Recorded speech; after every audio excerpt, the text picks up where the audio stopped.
7h, 9h, Nikos Aliagas sur Europe 1. On retrouve David Abiker, Nikos, pour la revue de presse. L'actualité à Strasbourg au lendemain de l'attentat sur le marché de Noël. 3 morts, le tireur en fuite et 13 blessés. David, bonjour. Ce matin, à la une des journaux, Strasbourg, ville meurtrie. Bonjour Nikos, bonjour Céline, bonjour à tous. Tous les journaux, Bonsoir. effectivement, ce matin, mettent l'attentat de Strasbourg à la une. L'Alsace, fusillade mortelle à Strasbourg. Le Figaro, la France à nouveau frappée par le terrorisme. Ou encore l'Est éclair, Strasbourg, le marché de Noël attaqué.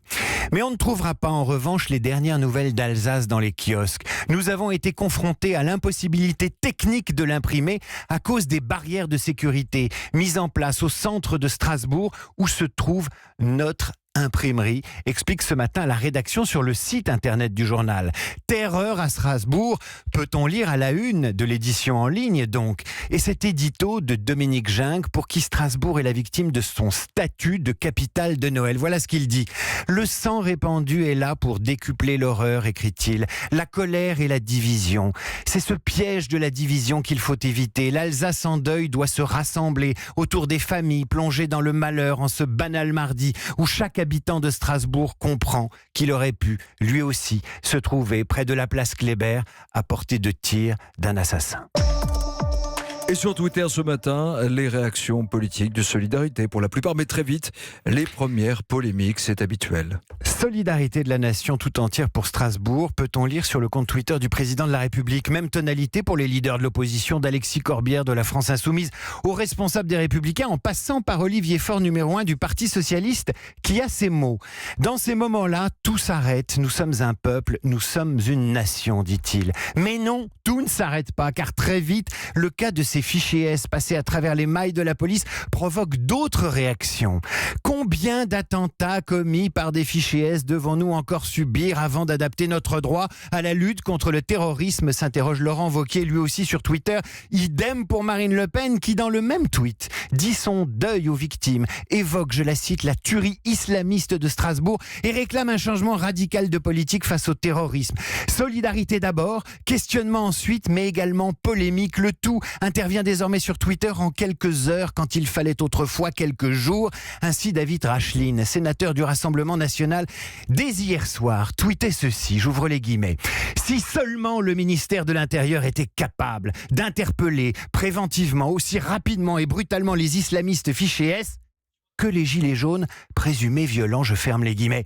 Et en faisant un lien indirect, improbable entre gilets jaunes et attentat de Strasbourg, le parlementaire joue avec le feu. Et on lira, pour s'en convaincre, le Huffington Post ou l'Obs en ligne. Les deux sites racontent comment, depuis l'annonce de l'attentat de Strasbourg, certains comptes Facebook des gilets jaunes sont souvent, malgré eux, je dis malgré eux, submergés de commentaires complotistes. Selon ces commentaires, l'attentat de Strasbourg est l'occasion pour le pouvoir de détourner l'attention et d'affaiblir le mouvement. Certains modérateurs gilets jaunes ont préféré, en responsabilité, je le redis, en responsabilité, fermer les commentaires aux idioties. Mais ça n'empêche pas l'une des voix les plus populaires du mouvement, Maxime Nicole, alias Flyrider, de laisser planer le doute dans une vidéo qui ne va qu'alimenter les délires. J'ouvre les guillemets. Dites-vous bien que le mec qui veut faire un attentat, vraiment, il n'attend pas qu'il y ait 3 personnes dans la rue le soir à 20h. Il va au milieu des Champs-Élysées quand il y a des millions de personnes et il se fait exploser, je ferme les guillemets,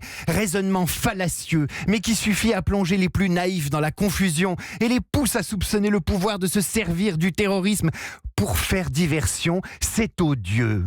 Alors au délire complétiste de certains gilets jaunes, on préférera ce matin Le Monde qui consacre une double page à une enquête pionnière sur la révolte des revenus modestes. Enquête lancée fin novembre par 70 universitaires pour comprendre en profondeur la sociologie du mouvement, loin des amalgames, des récupérations et du conspirationnisme. Et mon cher Nikos, on va terminer avec 2 images qui racontent les temps modernes et nos émotions collectives à géométrie variable, à géographie variable. La première image scandaleuse, elle est en une de Libération qui montre comment la police a rétabli l'ordre à Mantes-la-Jolie jeudi dernier en obligeant 151 jeunes et parmi eux des casseurs à s'agenouiller main derrière la tête. La vidéo en a scandalisé beaucoup quand d'autres estiment qu'il fallait bien maîtriser les plus excités.